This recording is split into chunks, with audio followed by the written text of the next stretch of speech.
ভারতীয় জনতা পার্টির জেলা সভাপতি শুভম পাল পক্ষে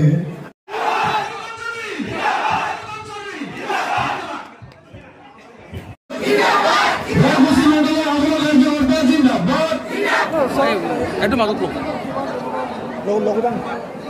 কিন্তু আজি মই এই অঞ্চলত আহি ৰাইজৰ যিটো উৎসাহ দেখা পাইছোঁ যে এনেধৰণৰ যদি উৎসাহ যদি প্ৰতিটো সমষ্টিত যদি হৈ থাকে তেতিয়াহ'লে তাৰমানে বহুত আপোনাৰ মূল প্ৰতিদ্বন্দ্বী কোন হ'ব বুলি আশা কৰিছে? আজি যদি মূল প্ৰতিদ্বন্দ্বী নহয় তাৰমানে কাৰণ বিৰোধীয়ে তেনেধৰণে তেওঁলোকে নিৰ্বাচনী প্ৰচাৰত নামিয়ে পোৱা নাই কিন্তু নিৰ্বাচনী প্ৰচাৰত নামি কৰিলে দিব্যায়নে ইতিমধ্যে কংগ্ৰেছ পাৰ্টি দিব্যায়নে প্ৰচাৰৰ নামি পৰিছে।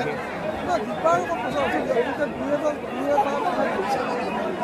কিন্তু তেওঁলোকে সভাপতি আৰু দিব্যায়নৰ তাৰমানে তেওঁলোকে প্ৰভাৱচনা সমৰ্থন নাই ভাৰতীয় জনতা পাৰ্টি অসম গণ পৰিষদৰ যি প্ৰভাৱ আছে যি সমৰ্থন আছে তাৰ তুলনাত দিব্যায়নৰ সমৰ্থন নকৰিব। সাংসদ হিচাপে নিৰ্বাচিত হোৱাৰ পিছত আপুনি শুৱালকুছি হাজো সমষ্টিৰ কি সমস্যা আপুনি সংসদ মেজত তুলিব বিচাৰে?